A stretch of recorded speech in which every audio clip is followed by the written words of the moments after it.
జీవించడం తప్పు కాదు. జీవితంలో ఆత్మీయ పోరాటం అన్న తర్వాత గెలుపోటములు వస్తాయి.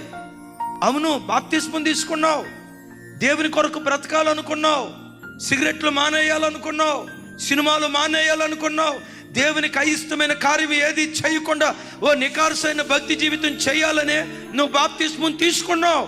ఆ తపనే లేకపోతే నువ్వెందుకు బాప్తిస్మం తీసుకునేవాడివి?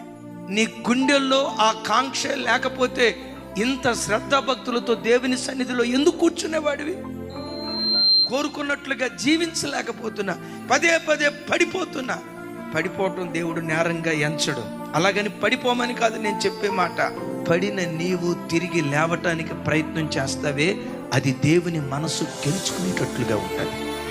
ప్రభా, నేను లేవాలి స్వామి, ఈ పాపపు ఊబిలో బ్రతకటానికి నాకు మనసు లేదయ్యా, నీకు అయిష్టమైన ఈ రోత జీవితం జీవించడానికి నాకు మనస్సు లేదయ్యా, నేను పైకి లేస్తానయ్యా అని లేవటానికి ప్రయత్నం చేయటానికి ఒక్కడుగు ముందుకే.